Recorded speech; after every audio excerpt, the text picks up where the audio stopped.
Hi, everybody. Welcome back to another stream. My name is Max, and I'm here with Yuly. And we've been doing these live streams every week just to a lot of people need help. A lot of people have questions. So we've been kind of using them as a Q&A, talk about Turo a little bit, maybe private rentals, and just see what kind of questions people have.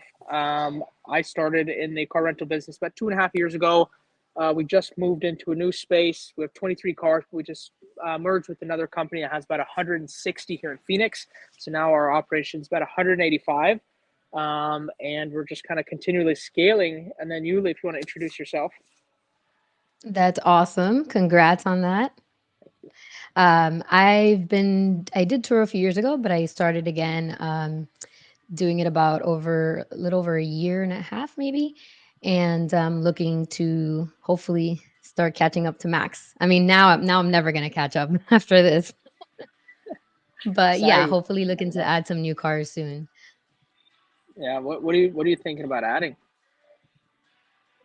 So definitely a minivan. Okay. Definitely a Fiat. Now that, I've heard such good things about them. I mean, I know they are one of the highest like ROI cars. Yeah. And then I'm kind of like in between for possibly a third. Okay. The third I'm just kind of but I think definitely those two. The minivan, because I just feel like my market has like I did so well with the Suburban that I have, Okay. that I feel like it's just the perfect market for the minivan. And then the Fiat, just because it's a cheaper car that apparently it's going to be, all the data says it's going to be rented constantly. So, and it's, easy to purchase. So, and you're frozen, Max. Sorry about there you go. Uh, I love the idea of the minivans are good in specific markets. You just got to be careful. I mean, you can really overspend on minivans, but I think seven seaters are always kind of a no brainer if you can get them at a really good price for sure. Do you have a brand in mind that you're thinking about? Well, I based on the research that I started doing here, it seems like the Dodge Caravan is up there with the better nice. um so I've been looking, anywhere between 2015 to 18 Okay. range, and I've seen everything from, 7, I think it's probably the lowest. 7 to 9 is what it's been ranging. I just haven't jumped on. I've been doing the research for so long. I just haven't jumped on it because it's a different it's a different purchase when you're not going to a dealership, you're going to like a smaller dealership or a private party.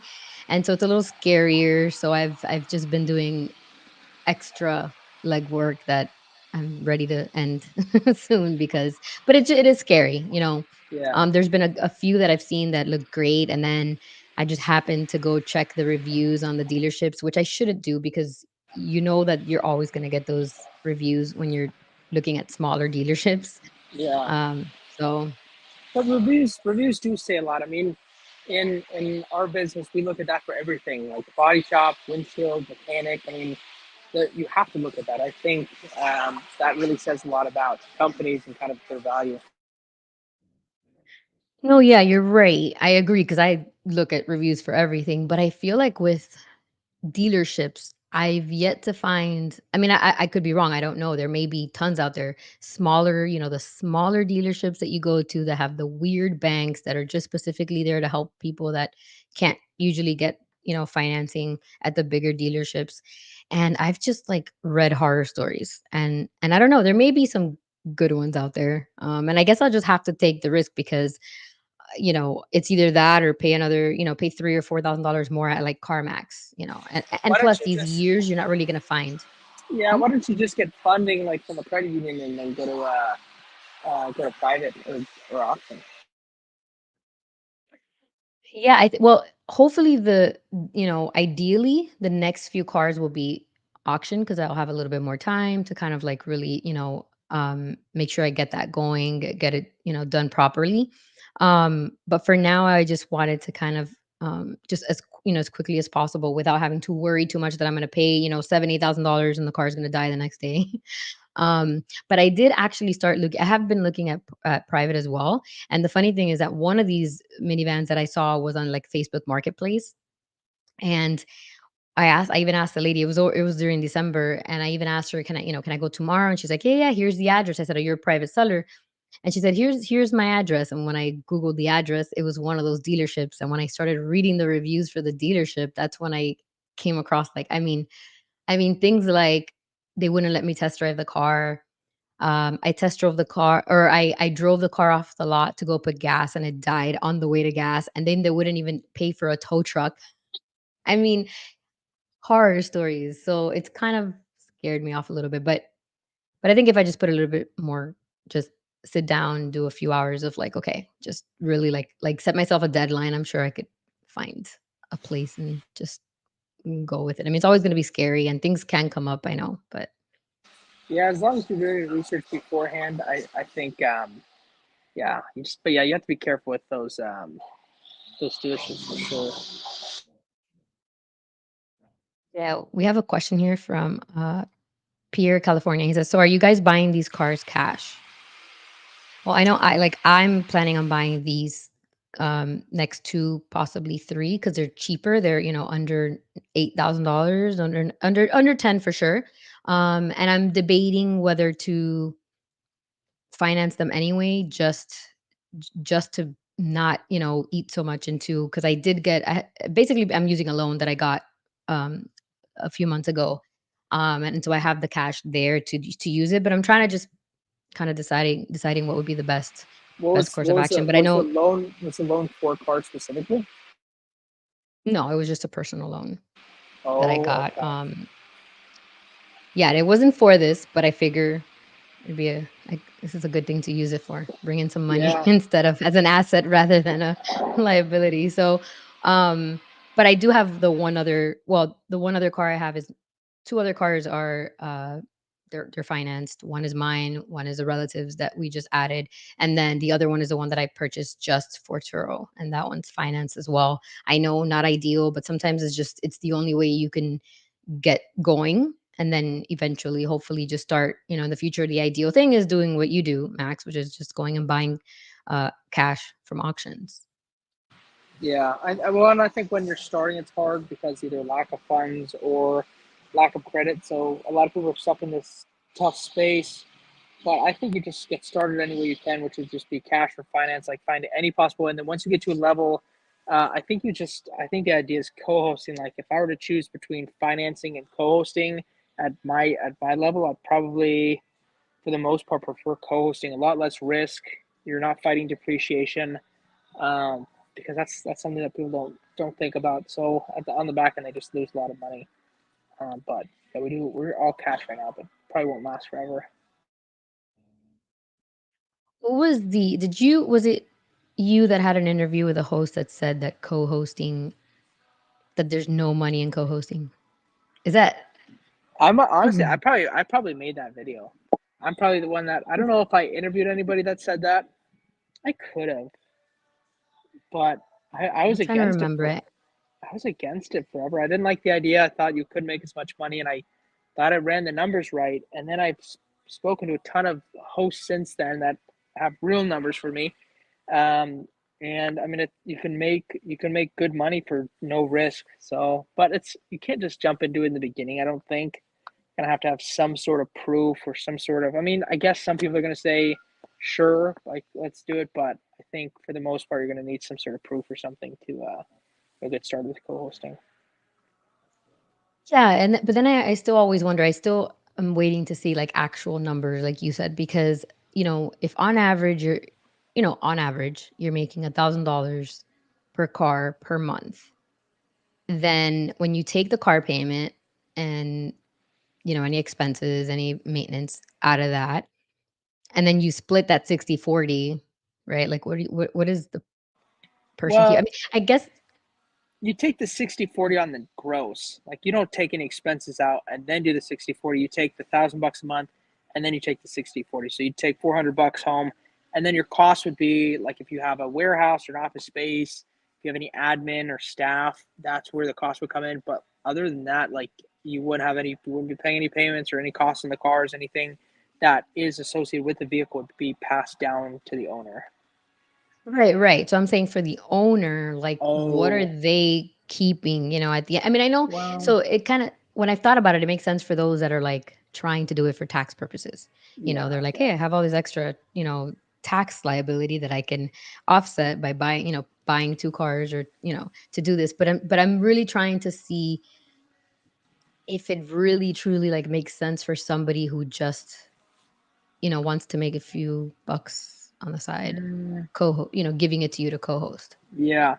I don't know. I mean, it really depends on the cars. A lot of the time that I've heard about people wanting to co-host, they just don't bring the right cars in the equation. They'll just bring crazy expensive cars and have really expensive notes. So they'll break even and they're kind of getting principal down on it.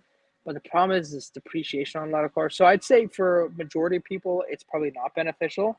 But for the ones that are smart and getting the right vehicles, I think it can be smart. But yeah, a lot of it's being done wrong, I think. Yeah, I still want to see like concrete stuff on that to be able to. I still I haven't. Yeah, I've heard from somebody charging, I think I don't know the actual number, but I heard that somebody is netting in their business post expenses 15 to 20% of gross revenue with co-hosting, which to me sounded really, really good. Like that sounds really good, especially in comparison to like an average. I mean, I'd say an average person doing Turo is probably, I would either guess 5 to 10% net post depreciation, or they're just not making any money or losing money and they don't realize it. I'd say a majority of people are probably losing money post depreciation and have no idea. Trying to see. I haven't calculated my numbers because I just downloaded my 2023 data. Mm, Recently, I'm going to be making a video on that, on again, just breaking down everything and what it ended up being. But yeah, because typically, so yeah, 15 to 20 should be correct because if you're co-hosting, right? Because like on average, like car rental companies do like 5, maybe 10% is what they. I think it's like eight So, percent is the average, but yeah, you're right. You're right on the money from what I've seen.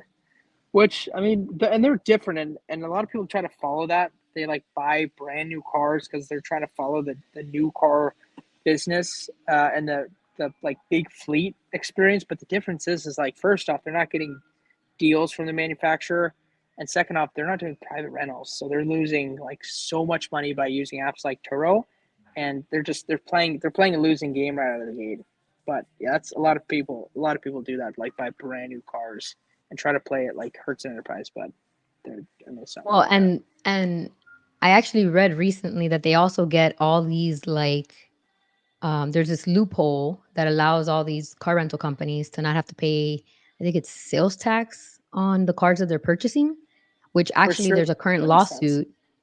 Oh, There's a lawsuit where Turo is trying to say, I forgot, maybe I don't want to say something wrong, but forgot where, but they're basically lobbying so that so that these companies have to start paying these taxes just like we would have to do, just like we're doing to host our. I mean, there's so many so many legal things going on behind the scenes all the time that I actually just started reading about recently. Airports denying access to them yeah, um, for various reasons. And this was one of them, basically saying that, yeah, that they don't pay for sales tax. And so they're trying to get them to start having to pay, which is another reason why they're able to kind of have a different model than like we would be able to.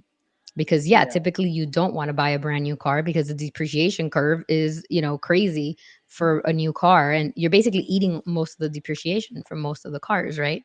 yeah, So yeah, I don't know. yeah. I don't know. Any Um, advice I'd say for people looking to play the game of car rental business like a big one, just don't do it. You're gonna lose that game. I know you will. Pierre has another question and says, can you guys touch on insurance like Lula? Is that just for more than one car? And does it have to be a business, LLC, etc.? So if you want, you can Um, take that and I'll add some stuff that I actually yeah. So just I've learned. I've heard about. We don't use Lula, but I know a good amount of most of the people I talk to use it. And I'm on people Lula think there's. now. Are you okay? People think that there's all these rules, but I know a guy that has one car in Lula. It's not an LLC. So I don't know if people are like calling them and getting denied or just seeing comments and not even asking. But as far as I know, from what I've seen, individual have they have one car, no LLC, and they're using Lula. Yeah, I currently have Lula, and I actually just have one active car right now because I tried to swap. I still haven't added the other one, and I tried to swap the one that I just traded in, and they still haven't processed it. So it's actually only one currently active. I heard at some point, I don't know if they changed that their requirement was two or three, maybe, People say but I the requirement's five. I've seen that. People have said that, but I don't. really because I've had two with them all year, Oh, so it maybe it's a state, but maybe it it might be a depends on state. yeah. Yeah. Maybe it depends on the state because, maybe the prices we pay, depending on state. But I've had just two cars with them, and they're not on LLCs. The ones I'm going to be buying now, I'm going to be putting on under the LLC, but they're just under my name. So, Hmm. I did want to mention, since now that you bring that up, I did want to mention a few things. I'm still trying to figure out what's going on. So, like I said, I bought the car, I traded it in November, and I went online and I Okay. tried to remove one and add the new car. And I'm still waiting for that to process. I've emailed Whoa. them, I've contacted them. Thankfully, I mean, not thankfully because I'm paying for it, but I'm paying for Geico because in order to get the car out of the dealership, I needed to show some insurance. Um, so I put Geico on. So thankfully I have Geico at least in the meantime. Although again, we know that whole thing about, if something were to happen. Um, so I don't know what's going on with them. I actually had someone ask me recently during a call, ask me about Lula and like because they had heard that people were starting to say that some claims weren't paid or that they got dropped after claims. So I've been hearing about this um too.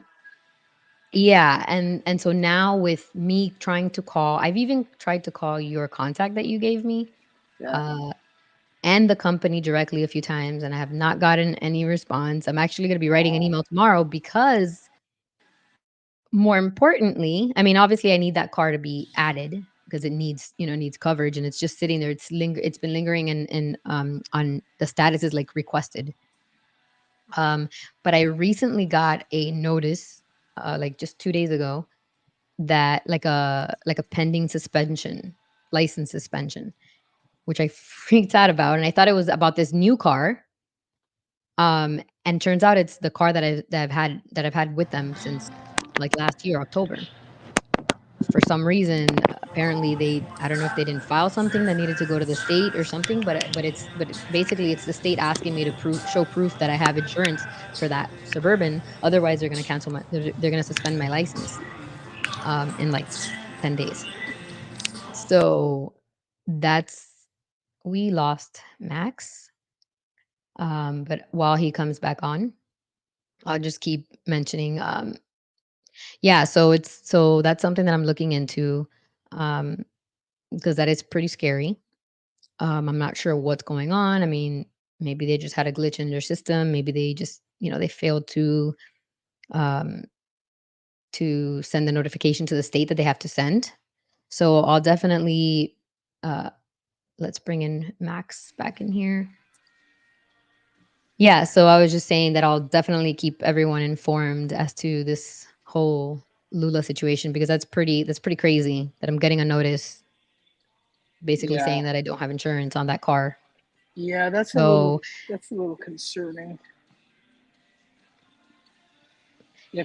yeah, and because of that I've also tried reaching out to, I mean I was already trying to going to reach out to GMI, which is your insurance, right? Mhm. So I've been trying to reach out to them as well.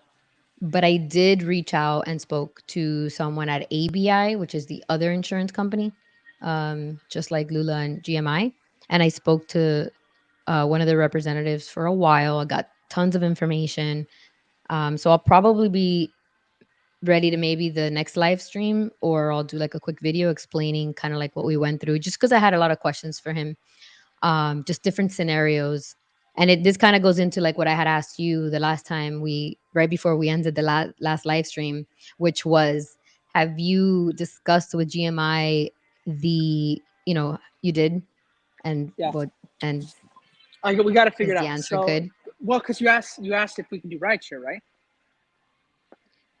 If a renter can do rideshare, and now that I spoke to ABI yesterday, there's a bunch of different. So there's like a renter on a private doing rideshare versus a renter through Turo then doing rideshare. Those are like two different like Well, coverages that they. yeah. So essentially, what they told me is somebody can rent a car privately from us, and we're covered, and whatever they do with it is on them.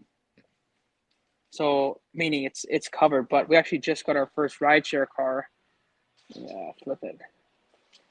The 2000. I think we got three. We actually bought three today. We bought three of these same cars. It's a 13. I think this one is Toyota Prius. But yeah, we literally bought three of these today to start our program and see how it goes. Yeah, this one's pretty clean. We have So getting you it just bought cleaned those right now. today at auction? Yep. Just like literally just got those at noon today, a couple hours ago. So most of these cars, again, I think you mentioned this last time, but they don't. Not all have like body work to do or mechanic work, like, right? No, Or like no. just I mean, minor. auctions. I mean, there's different reasons auction or dealers sell their cars at auction. Typically, it's because they've had it on their lot for too long and they have to get rid of it after a certain period of time, or else they just lose money. So they'll just get rid of it. Sometimes they'll do it because of mechanical issues, but for the most part, it's not. Like this car is. I mean, it's a super clean car. Honestly, there's nothing wrong. The tires have good tread. Paint is in super good condition for how old it is. Has like What 140,000 years are miles. they? We got a 2008, which is a Gen 2, which is the ones we wanted. This is the 13, and then we got a 2010, all about 150,000 miles. This is the 13. I think this looks like the Gen 3. Um, leather seats. But yeah, this one, yeah, no mechanical issues, nothing. I mean, it's just super clean car. But I mean, that's there's sometimes where you will have mechanical issues, and you're able to get them at a lower rate, lower price. With that into consideration, which is you have to fix it or do something to it. And the 2008, is that just for private? Because you can't put that one on Turo, Yeah, right? that's just for the private Uber program. We won't be doing no Turo on that, none whatsoever. Oh, okay. So these are specifically for, yeah. That's one of the things I kind of confirmed with the guy from ABI. Basically, you know, you can rent it on. They have, like I said, they have the coverage for if you want to do private rentals, and then somebody takes it to do Uber. But you're Mm-hmm. saying that they told you that like they don't. That's not your problem what they're doing when they rent the car. Supposedly, that's what we've heard at least. I mean, it's kind of, I but it makes sense. It's like it's kind of like Toro. I mean, if we verify insurance, if they have insurance, like it doesn't matter what they do, because if they crash or something, it's going to go on their insurance policy, and then if something happens, which would be the same as Toro, ours is kind of secondary. But I mean, theirs is going to be primary, no matter who rents in. So I don't think GMI really cares about any of that stuff. And what about I'm drawing a blank now, but there was something else that I was trying to confirm with them. Oh, the personal thing. So, have you kind of discussed with them the whole thing about no? Because ABI, Lula, they have this. Oh, it's 200-300 miles for business use. And that's one thing I really drilled into yesterday when I spoke to him, because I was like, look, I just want to do things. I like to do things the right way. I like to be on the couch knowing that like, nothing bad is going to happen, Yeah, at least not by anything that I failed to do, yeah, Um, and I said, I would love to have the cars on a policy where if one is not rented, I never use my cars personally. But if one is not rented, I want to know that I can grab it and take it if I want to, let's say, go on vacation with it, that it's not yeah. an issue. And he's What like, they say. look, he said you can use it. He said you can use it as long as he says you have 300 miles. Basically, saying that the 300 miles are yours to use. Business person. Okay. What, yeah, what they're not wanting is somebody to, for example, try to go on Lula and then have like the car on like a private rental all the time, not on Turo. But then they're trying to get cheap insurance Mm, or trying to get just personal cheap insurance through yeah, Lula. and And that's what they're trying to avoid. I understand that. The reason being is when it's on Turo, it's covered as long as you follow TOS. 80, 90. But the people that and I completely understand where they're coming from, because the people that use Lula and have their insurance, for some reason, I don't know what's wrong with them, but they think that Lula is the primary insurance, so they don't verify anybody's insurance. If somebody gets in a wreck, like they'll just put it on their Lula policy, which is super messed up. So in that sense, You're saying oh private yeah, rentals? oh yeah, I talk to people. I talk to Toro hosts at least once a day, like just different people will call me or message me or something. And most people that I've talked to don't verify insurance and think that Lula is the primary insurance. If something happens, if a renter gets an accident, that accident's going on their Lula policy. They don't even verify the customer's insurance. So I get where they're coming from, but they could fix that if they Was why? Just what? require it. Just Yeah. require it. Well, I mean, but it's if you do it right, which is the way that we do it, it's the same thing as Turo. Like we are covered by the insurance company. It's, I mean, literally the same exact thing as Turo. There's no difference.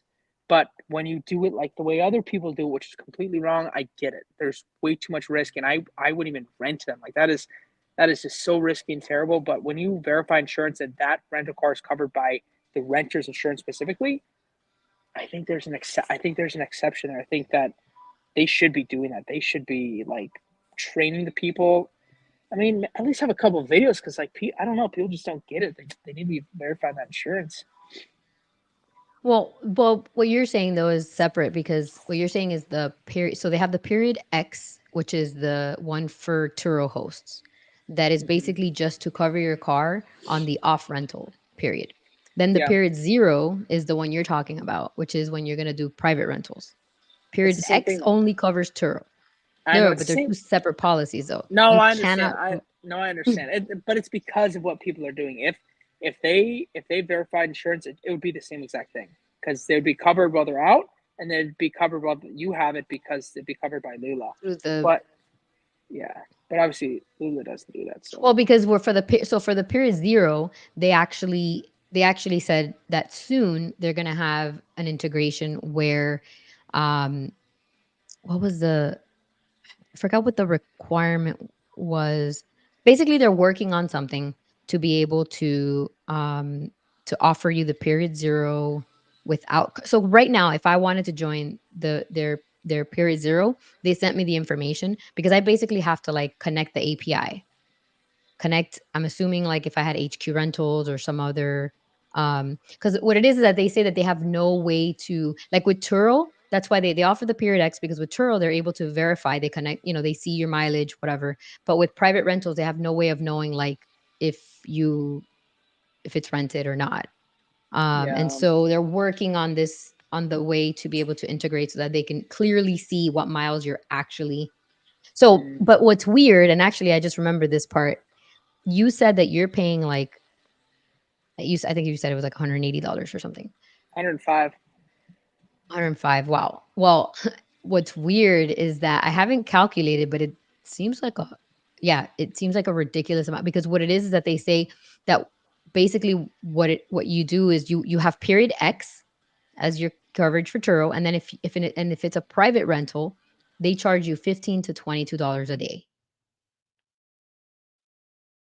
which I thought was kind of Wait. crazy. I don't understand that. Wait.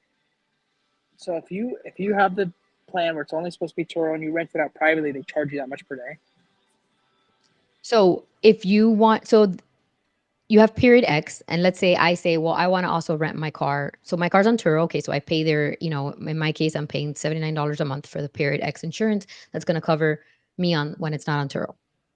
If I say, well, I also want to do private rentals, they said, okay, well, that's fine. You don't have to pay anything extra for it. You only pay if you use it. And if you use it, so if I rent it personally to someone off of Turo, I'm going to end up paying them.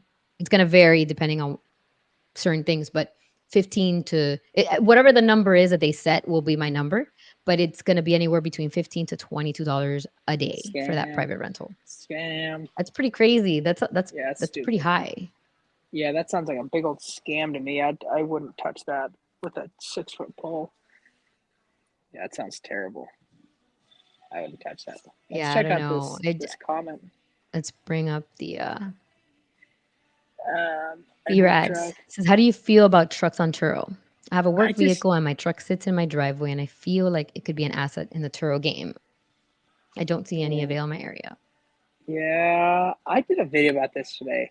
It's actually on my list of cars that I'd never buy because when you think about what people are doing with trucks, they're just beating the hell out of them, and I don't want to be a part of that. So if you already have a truck that's like beaten down, like just not in good condition, you don't care what happens to it. Like I have a 2010 GMC Sierra 1500 that I drive as my daily. And it's just, I mean, a little beat up. It's just a little work truck, but like I'd rent that out if I could. I would for sure, but I wouldn't go out. I don't know what year your truck is, but I wouldn't like put a new nice like if it's worth something in a nice truck. I wouldn't. I mean, just you just have to remember what people are going to do with it. So I'd be cautious about that. Yeah, it's funny because I think I just saw a video online, one of the other big hosts, and I believe it was Aubrey, and I think she Okay. said that that a truck was one of the vehicles that she was gonna probably be buying this year. But I think it's because she's a different market. Like she doesn't. I think she caters more to locals, which Yeah, she get does. cars to if their cars in the shop they crashed or they need a whatever. It's more. She doesn't. I don't think she delivers to airports. Yeah, So it's clearly like she another, doesn't do different any market. delivery. Yeah, Yeah, and so she was saying it more like basically so that the truck can be used for what people normally want trucks for, which is interesting. what usually everybody else would not want to happen on Yeah, their truck, which yeah. would I'm push you away. So it kind of depends on what you want, what you're okay with. Yeah, but also that goes to show like nobody should just listen to what I say in my videos. Nobody should just listen to what you say. Nobody should listen to just what Aubrey says. Like you kind of have to figure it out yourself. Like you have to have your own opinion. I mean, you could take the ideas from people like me or Aubrey or you, but like everybody has an opinion. I mean, it doesn't. It only can go so far. You can only take it with a grain of salt. I really think, and it all just comes down to like your research. I mean, I would just be if like trucks were a really big market in my area, and I could make a ton of money, and I could get one at a cheap rate, and I was fine with it getting beat up. Sure, I'd get a truck, but I don't want to deal with it. Kind of like I don't like. I know people with tons of. I know a guy that has like 120 Teslas or electric cars. I wouldn't touch it. I don't like the idea of charging stations and just the charging idea in general. I really don't like it. So I wouldn't touch electric cars either. But I mean, he's doing really well. So again, you just have to take what people say, like me or anybody that has a YouTube channel, with really grain of salt. If you want to do something, just do the research, and if it's going to be successful in your area, just do it. Yeah, and that's the thing too, that it's also so variable. It varies depending on the market, varies Yeah, depending on, your situation. Like people say absolutely do not finance cars. Well, some people may only have the ability to yeah, finance a car to put it yeah, on Turo. So it's all, like you said, you have to do the research. It depends on your area, depends on your specific situation, your personal situation. um there's my brother has a truck and he loves it. It's his baby, and he's like, it'd be cool to, it's just sitting there sometimes, but he doesn't, it's kind of like how I used to feel back in the because I've always loved cars, and it's like I used to feel like I don't want anybody touching my car. But after 2-3 years of working from home, 4 now, 5, working from home and not ever touching my car, then you kind of get detached from it, and and it becomes an asset, and I kind of I've been able to get away from the idea that, but I guess it's because I used to live in my car every day, when I'd had to drive 2 hours back and forth to work. And so like that's your little one, you didn't want anybody, but it's different. And so yeah, I think it just depends, also depends on, do you are you okay with, letting go of it a little bit and to bring in some money, or is it just not worth it to have the hassle of, if you really like your car and you don't really need the money, that, it just yeah. depends. And But yeah, yeah, trucks are probably going to be used for, you know, for loading and hauling, and so that's just something to think about. Yeah, yeah, for sure. And if anybody like doesn't want their car messed with at all, like is very protective of it, I wouldn't do Turo. There's so many bad things that can happen to it.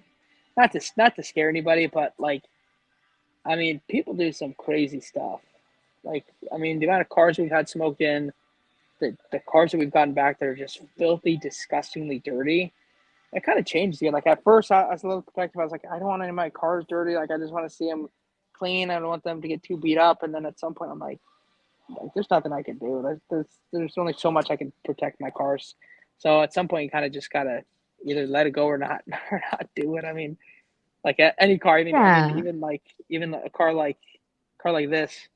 Like you just, I mean, you're just kind of it's at a risk. I mean, anything you put on there is gonna be at a risk. Yeah, I think it's different when, Turo first started and people were just doing their own cars and, they were still attached to them and they were still able to say all of these kinds of crazy rules, like you have to bring the car back exactly how you got it, and it's moved away from that a lot now that, it's become a business for a lot of people. People have fleets.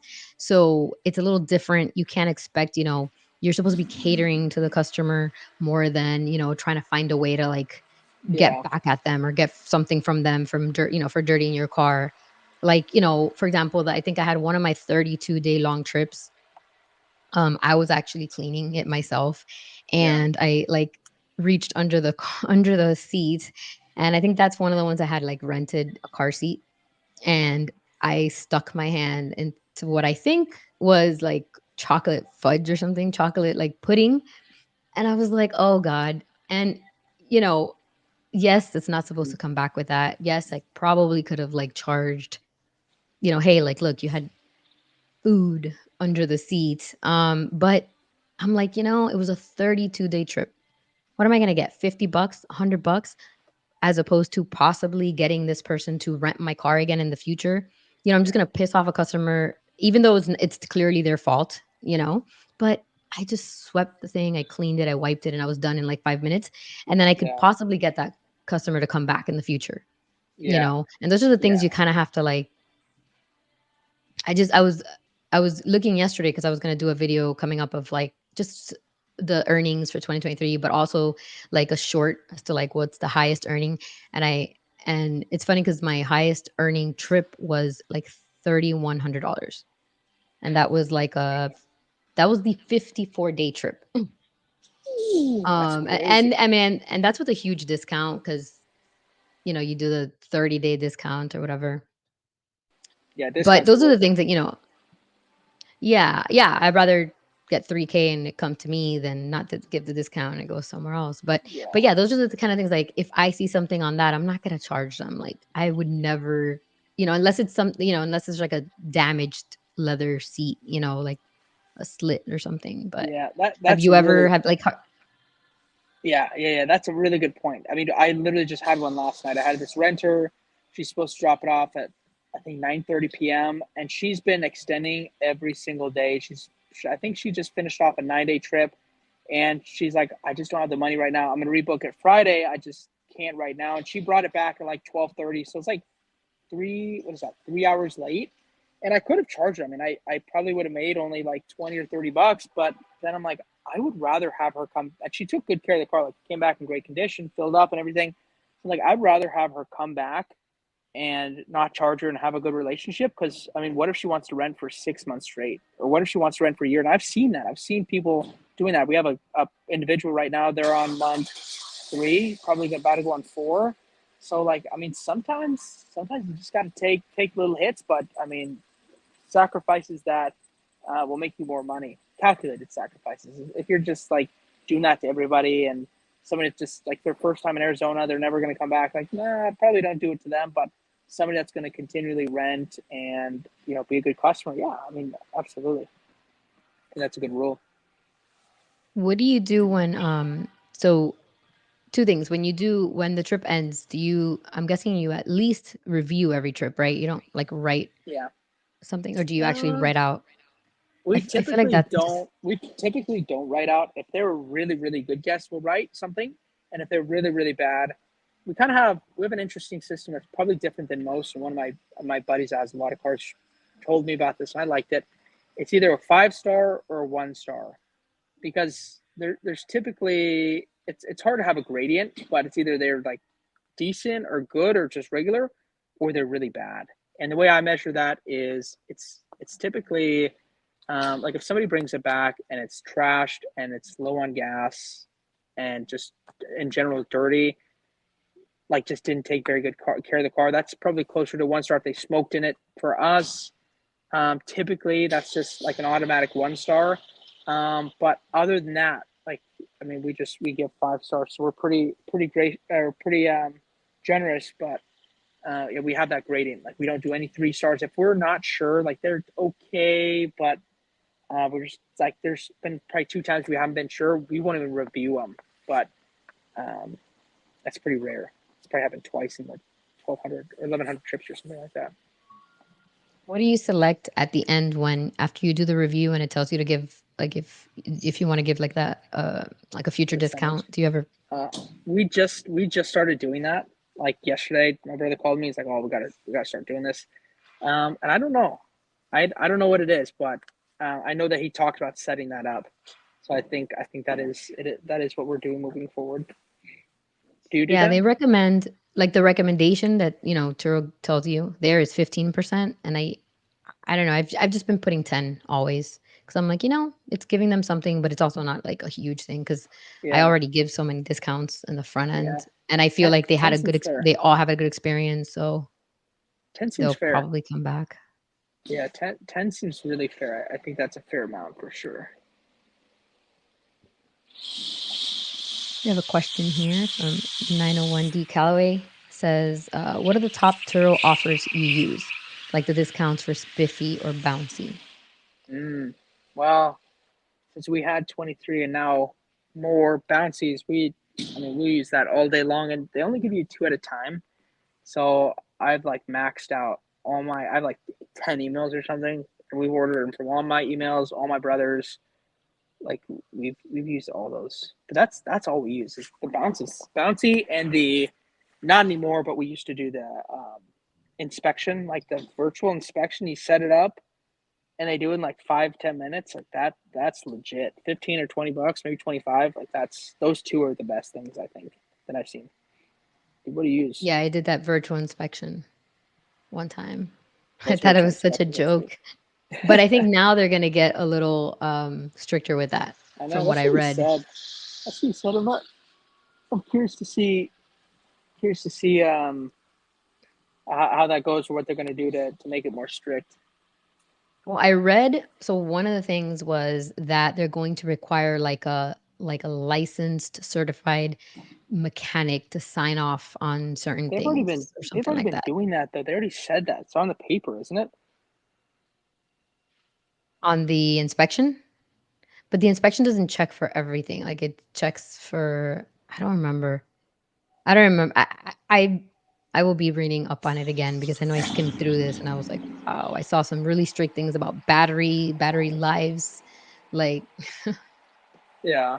which is Yeah. not bad. I mean, it's not bad that I mean you should be doing this already anyway, just to prevent, uh some, guest car dying in the middle of nowhere and then, it's looks bad on you.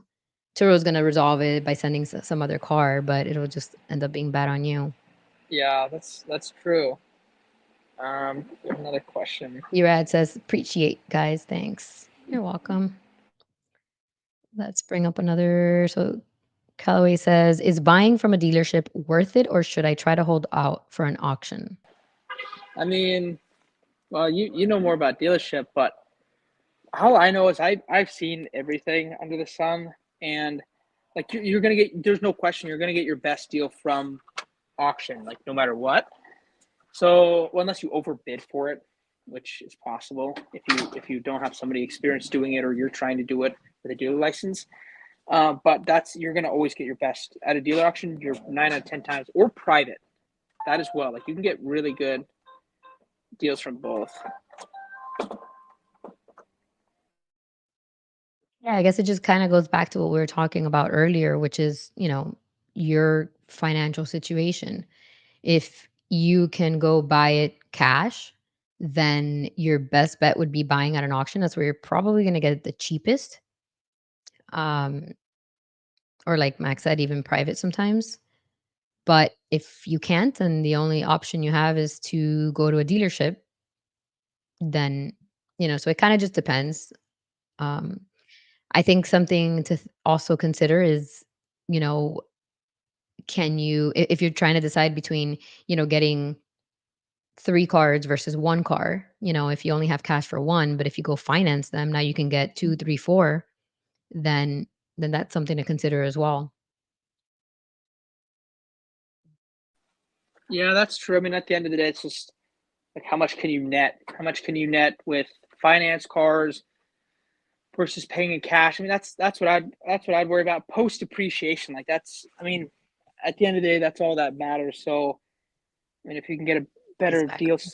somehow, um, makes sense. But Nice yeah, it's backdrop just there. I know I keep switching around. I know, we're gonna get comments. We're gonna get comments. Tell Max to just stay still. I have ADHD. I can't. Um, but yeah, it also now with the interest rates being so ridiculously high, What is the Fed at right now? What's the it's average interest rate? something that's 8, it's in the 8s for good credit.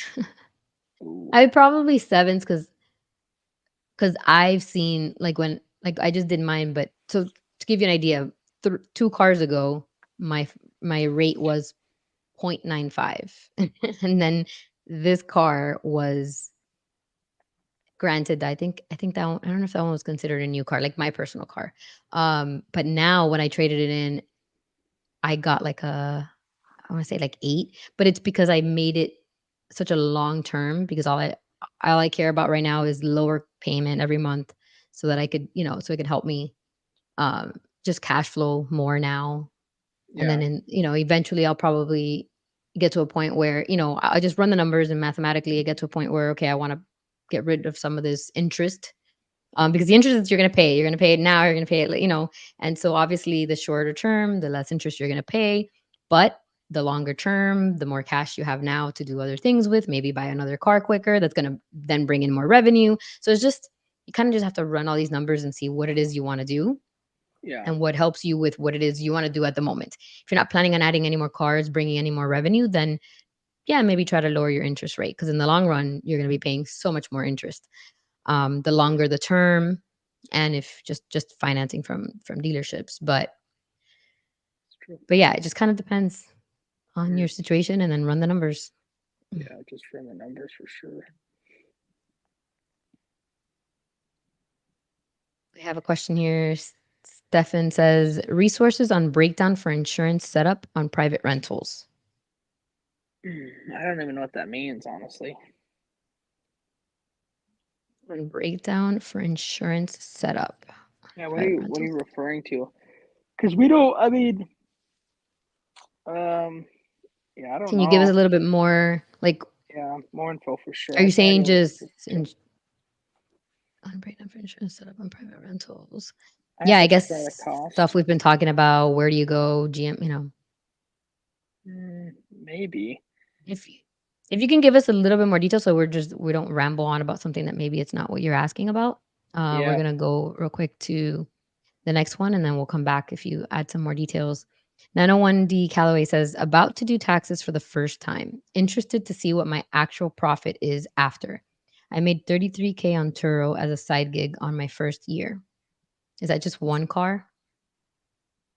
I bet money it's not. No, that can't be one car. No, I It, just it had to be you a said her. in It had to be a Huracan to be a different one car. I bet yeah, that my guess is if they're full year, I bet 4 that's cars. 4 cars. I bet you. Nice, Max. Oh, it's four. They said four. Wow. That's pretty And they good. said I first mean, time with Turo income. I would say if you're gonna, so when you calculate your net, don't just take gross versus expenses to get profit. That's not true profit in this business. You have to calculate what the cars are worth from when you bought them versus what they're at now, and what your how much equity you have in them. So how much you've lost in value, because that's going to play a well. not how much equity, just how much you've lost, because that's going to play a factor into how much you netted for the year. Like that's what we calculate.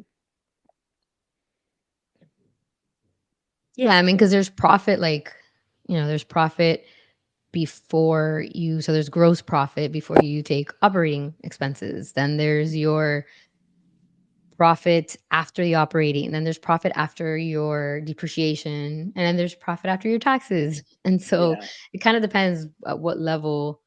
yeah. Um, I'd but say hey, I'll show you. Go ahead. I'm bringing something up.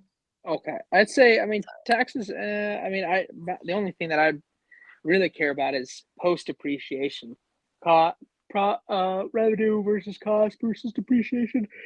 That's as net as you need to get for now. But yeah, I'd be curious to see what your number is on that. I'll tell you our net um right now pre-depreciation on we've generated 220,000. We're at 105,000 pre-depreciation. I think on depreciation we're probably down about 20,000 if I were to guess. Let me see, is that right?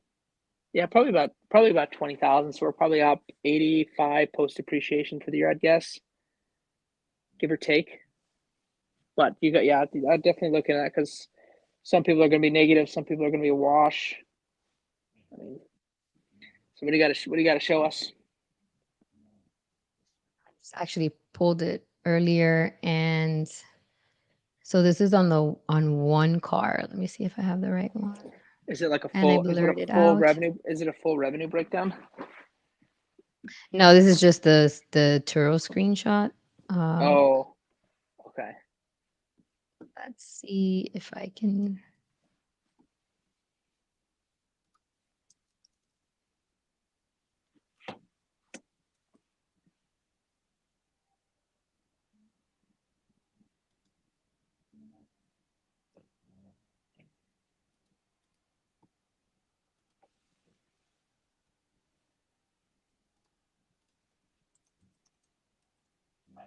Yeah, so this was so that was that one car. That's why it's not too crazy. I mean, obviously 30 or 33 was. What'd you buy it for?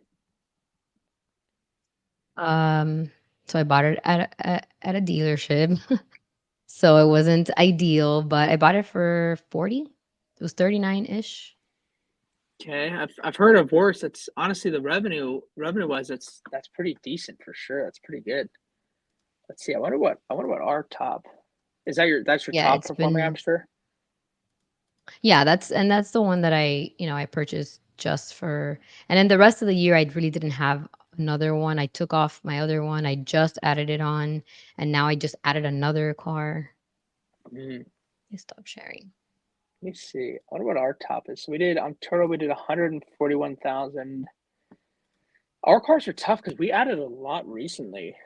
Like a lot of them, the revenue is going to be just from the past couple of months. Let me see what we've held for longer though. Um, I'm curious to see. Yeah, you might have us. You might have us beat. You might have And that I'm might be curious more while than you're looking for that. I'm curious, yeah. 901 D Calloway, do you keep track of all of your, expenses? Like, do you have an idea of what your net is now before you go and do your taxes, and your accountant kind of like goes through all of your, you know, uh bank statements or however it is you do it. But I'm just curious, like, if you have an idea right now of what that's gonna look like before he does his, adding in their portion. Just curious about that. Yeah. Yeah, I'm gonna show you. This is probably one of the best cars. Let's see. Oh yeah, this is a good one. All right, it's not gonna be. All right, I'll just show you. All right, so this is 2022, but this is our 2000. It's a 2012 Ford Fiesta. We bought it for $5,600, and it made its money back two times in 22, Wow. which is freaking nuts. That's what we did in 21. Yeah, I did. I mean, we just got that one. That's probably one of our first. I don't think 23. Oh yeah, 23. We had it a couple of months. That's probably. I mean, as far as return on investment, cost versus what it generates, like I think that was our best car for sure. Is that 2012 Ford Fiesta? That's It did crazy. really good. Yeah, I think it did really, really good. Since you were there, let me see. Can you put it back? I'm just curious if for anyone here now and then any in the future, anybody watching in the replay, if you want to leave a comment. I'm just curious how many of you are using that little download CSV button, and if that's the way that you're looking at your data, or if you're manually inputting all of this, or if you're not doing either. I Just would curious guess. about I that. would guess. I would guess the majority of people are probably just doing QuickBooks since it's automatically, well, tax wise, but Yeah, since but it's how automatically are you? downloaded. Okay, so I guess they're just okay. Because if you're doing QuickBooks, then you're basically just going to be pulling in your expenses from your, your bank account, wherever, Mm-hmm. and then you're going to be just so you're going to be pulling in your expenses, possibly automatically, and then you're going to be pulling in your deposits from Turo, and that's all Mm-hmm. you're going to be looking at.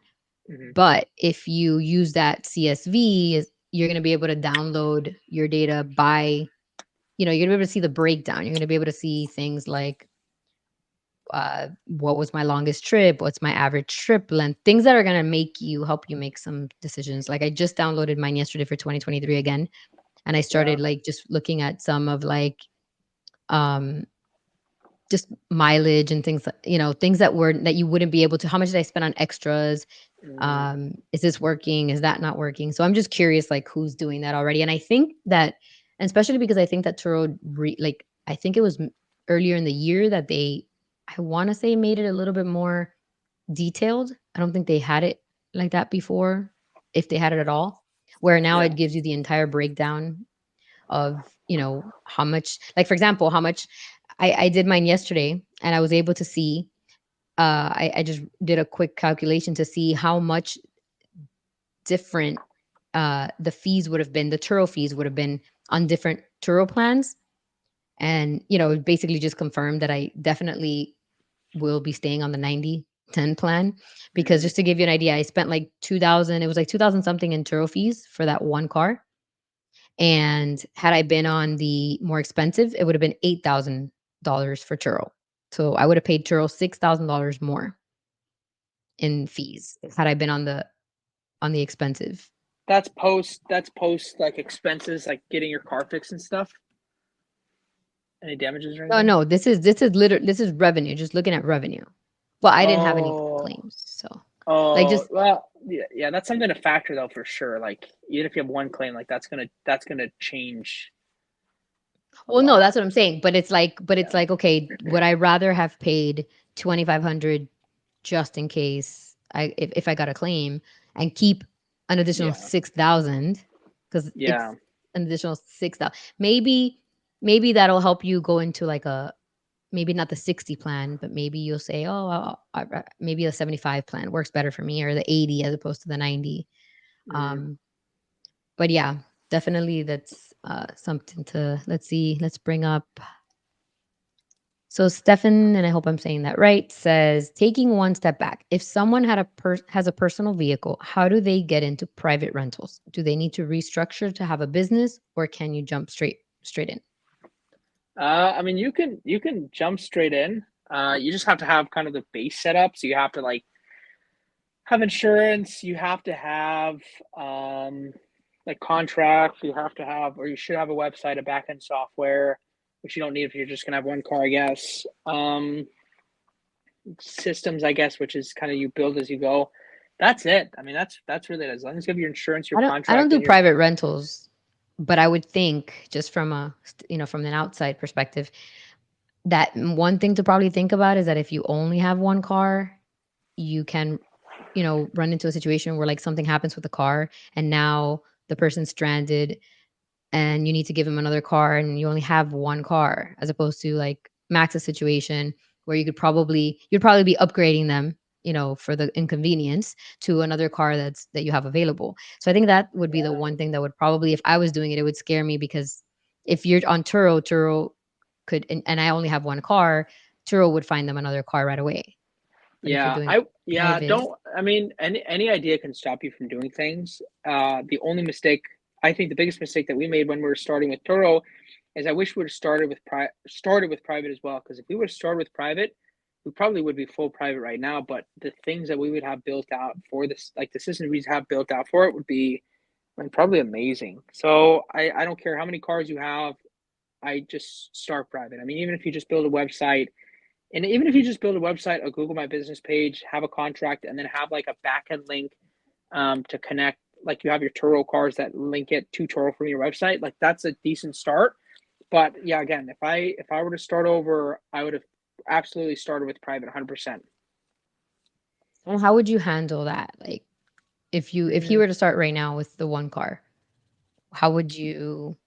Because I you're right, you definitely can find a million things to not do things sometimes, but yeah I wonder what a just a solution, because that may be something that he may think maybe it's stopping him or somebody else from doing it. Like, yeah basically just know that if that were to happen, you're gonna have to offer some. I mean, I don't know. I mean, I I guess would it is what yeah it is. I would set up my website. I wouldn't I wouldn't put a booking software on there, but I would put like book a car, and then I'd put a contact form or something, or a number, so like they can immediately contact you.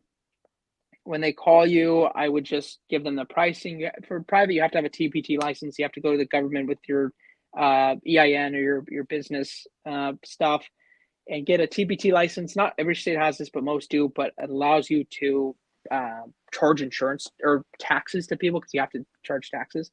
And then when they come to me, I would just vet them a little bit, ask them a couple questions, make sure they're not trying to go to Mexico in my car, make sure that they have their insurance. I'd collect all that information. I would have a processing system, which you can do. Don't do Venmo or anything like that. Have Stripe or have some sort of actual payment processor that will connect their It's card and be able fair. to charge it after. Yeah, exactly. And then I would collect their rental fee plus the taxes. I would collect their deposit, which is standard, starting at 250. And then I would obviously have the contract, fill that out, and have them sign it. And then I'd verify their insurance company to make sure that it's full coverage and extends onto like rental cars. If it doesn't, have them buy insurance from Alliance, and then get a picture of their ID and stuff, which you should have already collected, should be on your contract, and then off they go pretty much. And then when they extend it or if something happens, the deposit only comes post reservation. So right when they bring it back, that's when the deposit starts to get used. If they need to, if you need to charge for like smoking, or if you need to charge for like gas or something like that, never allow people to extend the reservation with the deposit.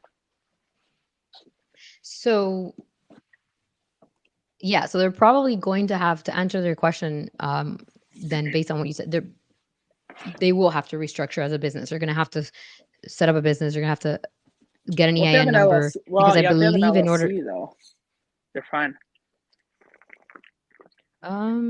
Did he? I don't think he said that. I think he said, do they need to restructure to have a business? Oh, So I'm yeah, if they, assuming that yeah, if they don't have an LLC, they're going to need one to get their TBT license. to be able to charge sales tax, yeah, the Hmm. sales tax and all that, and then you have to, and yeah, I mean, that's why, like, in my case, I think that's great, and I think I would probably is something that in my case I would like to, get into maybe at some point. But I just feel like for one car, like, to start off, like in my case personally, it just, and I know how to do, like, I've opened a ton of LLCs in my life. Like, I've done a lot of these business things. I pay quarterly returns, the tax deposits, the federal deposits. Like, I know how to do all that. But even hearing all of these things, it still kind of like seems like so much work. So, like, in my case, I'm trying to find like, what would be the reason to do it with just one car, to have to do all, you know what I mean? Yeah, I I mean, I, I know it's not I'd what at you want to hear least because you love private. Yeah, Go ahead. I'd at least set up parts of the process. Like at least set up, I mean, at least set up your website and at least set up your Google My Business page. So then when you are ready to do it and have a contract, I mean, that stuff you don't have to go crazy over, but at least when you are ready to do private, then you have at least those parts set up. Cause I mean, those are, it's all not difficult, but it just takes time. And those are things that you can use with Turo, especially the website and Google My Business, because it's just free traffic essentially. So I would absolutely set those up beforehand. Well, and the other thing is, because you said it's a personal vehicle, just the whole insurance thing. Just make sure, however you do it, that you look into the insurance thing, because if you are using this, if you're going to be using the car the time that it's not rented, and let's say it gets rented just 1 week out of the month, that's something that the insurance company is going to want to know, and you're going to have to just make sure that this insurance is squared away. Yeah, well, yeah, as long as you have insurance, you should be fine. But I don't think the only thing that I would be worried about is liability. Like if somebody wants to sue you, they're going to sue the individual, not the company. So if you own a house under your name and then you have your car under your name and they sue, like now they have access to both of those versus an LLC. And for us, we own 20 whatever cars in our LLC. So that's all they have access to. Anything else we own, any assets or personal cars that we have won't be touched. So I would probably be nervous about that. So I'd probably get an LLC and put it under the LLC for sure. Well, but we already, isn't it that you're not going to be able to do it without an LLC because of the sales tax situation where you have to charge sales tax? Yeah, yeah, you're right. Yeah, yeah, that's It's true. probably Yeah, something you I'll have you to have look into yeah, for you your do have state to. specifically, what the requirements are. Yeah, but you're right. I mean, some I've heard about some states not needing it. I don't. I just heard this one person. He messaged me and said that their state doesn't need it, which I didn't look too far into it. But yeah, just look into it. If you need it, you're going to need an LLC to get that for sure. He said, all your cars you rent out are not the ones you drive personally. Mm-mm. No, I have one personal vehicle for myself. Better Um, than that. yeah, so there's a whole, like, in our other streams, we've talked about a lot about this and all the insurance requirements and how crazy it can get, and how a lot of the private insurance carriers do not want you to do Turo, and if they find out, they will drop you, which is not the worst situation. That's probably okay. The problem is if you get into a car accident, like personally, when you're driving the car personally and you're at fault, they can potentially come back and say, no, we're not going to pay because you're on Turo and we don't want our cars on Turo.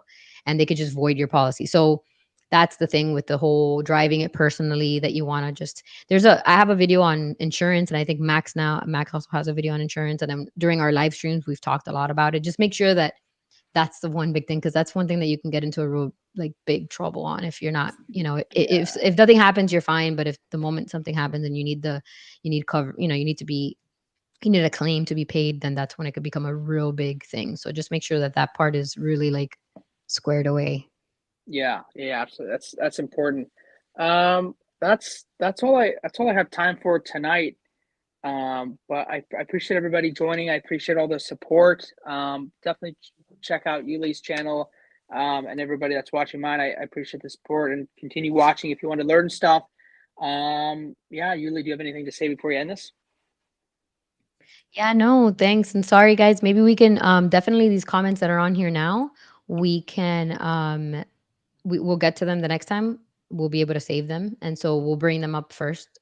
If we're trying to do these weekly, so hopefully next week we'll go ahead and set it, and just make sure you set the notification so you can jump in, and we'll make sure to have these answered. Um, and they're asking what a YouTube. So I know. So I see, Callaway, you're on King of Rentals with Max, and my channel's right under my name. It's Engineer Your Life. So to everybody, make sure that you're subscribed to both of ours, and yeah, and just look out for all the constant videos of Max's outfitting. And Max, did you want to mention your event? Oh, yeah, yeah, yeah. January 6th, we have an event. Brandon and I, who we run this space together. We have as of today, we have like 132 people signed up. It's gonna be in Tempe, Awesome. Arizona. Yeah, it's crazy. Like yesterday, we had 105. So it's been Wow. growing rapidly. We have three speakers coming in. All of them have 200 plus cars. Just like some Are you really going to be live talented. streaming that? Because I think I Yeah, saw. we're gonna Oh, we're gonna that's live stream awesome. it. Yeah. So I mean, even if you That's a good just idea. want to be there as far as live streaming, definitely get your ticket because we'll be sending out information for that. But I'm gonna put it in the chat. But definitely, if you can make it, great. If you can't, just be a part of that live stream. I think it'll be very insightful, especially the people that are going are crazy smart. I mean, if you think either of us have any decent ideas, like these people are crazy, crazy smart. Yeah, that's So awesome. I would have loved to have been able to go. next Um, one. yeah, so you go ahead and put it on there. Yep, just put that in. Yeah, and just as a reminder, if you guys have any questions, both Max and I do like free 15-minute calls, and we also have consultations. Max does, um, consultation calls you can set up for Turo and then private rental coaching, and then I do for Turo and for my tech uh, side, which is the main focus of my channel. Um, and we're also going to be setting up just some like I just set up some memberships, so we're working on that. Where, for example, you'll be able to have access to certain templates and things that we create or that we use. So just make sure to look into that stuff. Yeah, And absolutely. I'm actually going to be doing the last thing I'll say is I'm actually going to be doing a series coming up because I'm going to be, like I said, I'm looking into buying 2, 3 more cars. So I think I'm going to just document the entire series from the beginning of Nice. the research. I know I've had questions about, oh, can you show us how to use Turex and how you do the research? And so basically just documenting that, documenting possibly if I do end up going to a dealership or private or whatever it is, just, going there, buying the car, listing it again, even though I have that tutorial, just kind of like documenting the entire process. So should be Nice. interesting. Yeah, that sounds very excited to check that out. And thank you everybody for that was able to make it, and excited to see everybody in the next video and next live. Awesome. And make sure to check out the live event. Yeah, for Thanks, sure. It's gonna Max. be a good Thank you, one. everyone. All right, good night.